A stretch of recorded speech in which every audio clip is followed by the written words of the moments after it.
il est temps pour nous de passer à la phase de questions et de réponses. Donc il y a normalement un micro de ce côté avec Charles et un micro de ce côté avec Alexandre qui doit trouver le micro. Oui, puisque Philippe en a déjà. Alors, est-ce qu'il y a des personnes qui veulent poser des questions? Levez la main pour qu'on puisse vous voir. Lionel, moi je voulais savoir si quand je reviendrai vous voir, si vous ferez toujours ces poivrons avec ces olives qui m'ont donné tant d'émotions. Eh bien, alors, vous parlez d'une situation où il y a 22 ans en arrière, donc c'est vrai que déjà il va falloir que je retrouve un peu la recette, parce que des choses ont évolué depuis. Mais oui, ça peut arriver, bien sûr, il y a des combinaisons qui marchent bien. Puis vous savez, c'est un peu comme la mode aussi, la cuisine. On a tendance un petit peu à chaque décennie à revoir un petit peu nos anciens plats, les moderniser, les améliorer et les faire concorder un petit peu avec l'ambiance du moment. Voilà. Mais avec grand plaisir. Il n'y a pas de me le dire à la réservation. Merci Lionel. Charles. Bonsoir. Au travers de vos domaines, donc de votre excellence à vous, où vous avez différentes reconnaissances extérieures, en fait, des approbations un peu universelles que tout le monde reconnaîtra, donc à savoir la médaille, les étoiles ou la performance d'entreprise, qui sont des grands marqueurs de réussite. Est-ce que pour vous, ça résonne aussi comme un accomplissement? Est-ce que c'est ça qui vous donne l'indice de votre réussite? Ou est-ce que vous, vous voyez d'autres marqueurs, d'autres manières de mesurer ce que vous faites? Merci.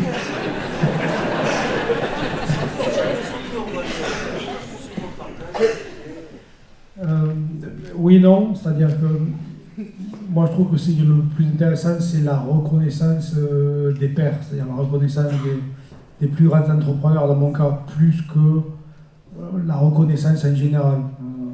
Après, évidemment, dans les affaires, la valeur d'une entreprise, c'est comme ça qu'on est mesuré. Il y a les étoiles, il y a les médailles, et nous, c'est la valeur des entreprises. Donc plus elle est élevée d'une certaine manière, plus c'est positif, mais c'est quand même discutable. Il y a de très bons entrepreneurs qui ont échoué, et j'en connais des moyens qui ont eu du succès. Donc il n'y a pas de baromètre parfait, je trouve, pour mesurer le succès, en tout cas dans mon secteur. Moi, j'ai envie de dire que oui, parce qu'au final, c'est un chrono qui parle, on est 4 sur une ligne de départ et c'est la première qui arrive qui gagne, donc c'est plus tangible et c'est plus palpable comme ça. Mais j'ai envie de dire oui, à double titre, c'est qu'aujourd'hui, toute cette énergie, toute cette dopamine, en fait, en 2002, on m'a dit, il te reste 10 ans à vivre et tu ne remarcheras jamais. Donc aujourd'hui, certes, c'est un rang mondial, c'est une échelle, c'est un globe de cristal, c'est ce qu'on veut, mais c'est surtout mon échelle de valeur à moi qui fait que j'ai réussi à botter les fesses de ma maladie et que je suis encore vivante. Je suis opérée sans langue, j'ai 12 ans de sursis, 13 ans de sursis aujourd'hui, et que j'arrive encore à marcher tous les jours, donc ça c'est ma plus belle réussite. Je pense qu'ils ont bien résumé. Après, c'est vrai que non, mais c'est vrai que on a, selon le domaine dans lequel tu vas exceller ou dans lequel tu vas entreprendre, il y a plusieurs leviers, il y a plusieurs supports. Il va y avoir bien sûr les distinctions, mais il y a encore des nouveaux supports qui commencent à exister à travers Internet, à travers bien sûr la mobilisation des hommes et des femmes, à travers vous savez, aujourd'hui, maintenant, vous pouvez juger aussi votre médecin sur Doctolib. Avant, vous ne pouviez pas le faire. Voilà, avant, vous critiquez un restaurant, ok, c'est cool, mais aujourd'hui, vous pouvez dire que votre médecin, ça ne va pas. En fait, vous pouvez, grâce à la numérisation, vous pouvez critiquer et dire ce qui ne va pas chez les uns et chez les autres. Donc finalement, si tu excelles dans ton domaine, tu auras sûrement des commentaires positifs qui feront aussi que c'est un levier. D'ailleurs, ce levier-là nous a élu 21e mondial sur 1000 meilleurs restaurants dans le monde. J'aurais jamais pensé vivre ça un jour dans ma vie. Et ça, en plus, c'est pas le jugement d'un inspecteur, d'un guide, c'est les commentaires de tous les clients. Et quand je disais tout à l'heure que la compétition, elle devenait mondiale, c'est justement à cause de ça. Alors, bien sûr que Michelin est mondial, mais là, c'est un New-Yorkais qui vient à Narbonne chez moi déjeuner, va poster quelque chose, et donc ça va parler. Et c'est ce qui va faire que peut-être j'aurai des clients nouveaux américains que j'aurais jamais eu. Donc, dans ton domaine, je pense que ça aussi, ce sont des leviers qui pourront te permettre d'accéder à la réussite et à l'excellence que tu envisages, parce que j'en suis persuadé. Merci. Est-ce qu'il y a d'autres questions? Alexandre, pardon, je marque ici, Jade, là, juste en dessous.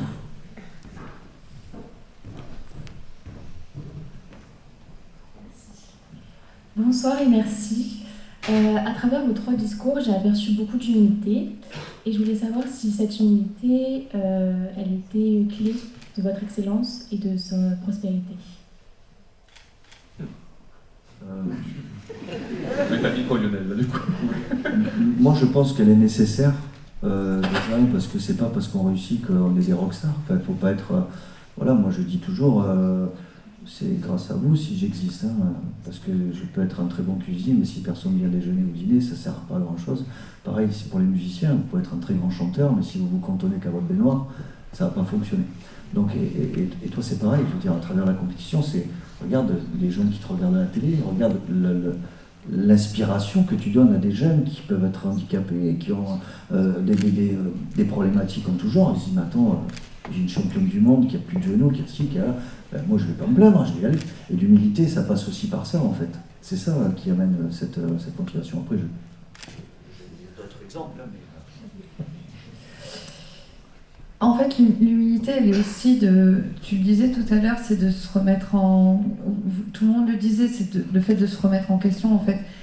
Moi aussi, par rapport à mon handicap, le fait que tous les jours, je ne sache pas ce qui va se passer, je pense que je suis persuadée de vivre la vie d'une manière ultra puissante, de me dire que tout ce qui se passe sont des vrais privilèges, de marcher ses pas nus, contrairement aux gens qui mettent un pas après l'autre, qui avancent, et ben, en fait c'est naturel. Non, pour moi aujourd'hui c'est un vrai privilège. Je sais que la santé est un vrai privilège.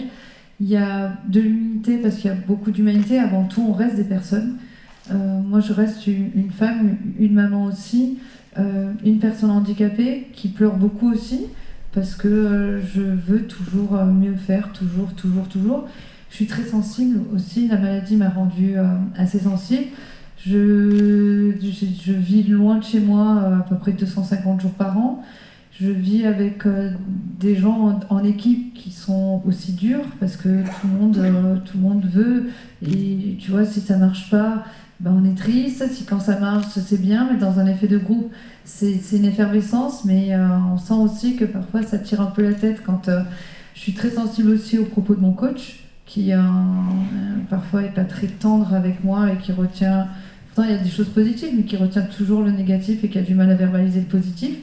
Donc voilà, donc ouais, il y a de l'humilité, il y a de l'humanité, parce que quand on rentre à la maison, eh ben, comme tu le disais, hein, moi je me dis pas être une super-héros, mais il y a toutes les médailles, les machins qui tombent, même si elles sont bien placées dans mon salon pour me rappeler tout ce que j'ai dû vivre, tout ce que j'ai dû traverser.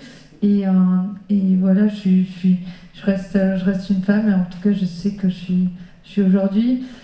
C'est peut-être dur ce que je vais dire, mais le handicap, ça a été une vraie chance dans ma vie. Et je ne change pas ma vie de personne handicapée contre une vie de personne valide, parce que j'ai beaucoup de chance d'être devenue celle que je suis devenue.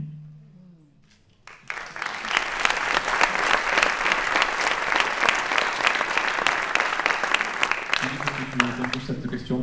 Oui, je pense qu'au final, c'est une question de référentiel. Nous, dans les nouvelles technologies, les meilleurs, ils ont créé des entreprises qui valent 2000 ou 3000 milliards. Il y a tellement de zéro qu'on ne sait même plus ce que c'est. Donc, en fait, quand on se compare, on revient vite sur Terre. Ce que je fais aussi, je pratique assez souvent, je me mets à pratiquer des activités nouvelles. Et en fait, quand on pratique quelque chose de nouveau, quand on découvre, par défaut, on est très mauvais. Et donc, ça permet de ramener un petit peu les pieds sur terre. Entre autres, moi j'aimais les sports automobiles, donc je fais un peu de sport automobile depuis 2-3 ans.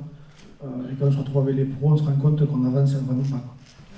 Et ça permet très vite de se rendre compte que... Il y a du boulot.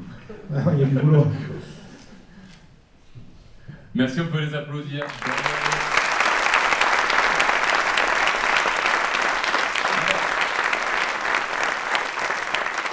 Restez avec nous. On a une surprise pour vous ce soir. On a un cadeau à vous faire. Et c'est pas moi qui vais vous présenter le cadeau, c'est Denis Carlian qui va vous le présenter. Denis, est-ce que tu es là, Denis? Denis est là. Vous pouvez applaudir Denis, artiste local.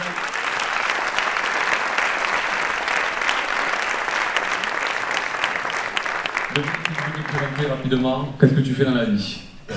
Alors oui, mon nom c'est Denis Carrière, donc je suis artiste peintre. Et puis j'ai été invité par Narm Pensis avec grand plaisir pour croquer mes modèles ce soir, mais on peut dire nos modèles, hein, parce que voilà, moi, j'ai été, tout en vous dessinant, j'ai été très ému par votre parcours et par votre sagesse, on peut dire. Donc merci. Et puis le Fusain a parlé et on va vous mettre ça tout à l'heure.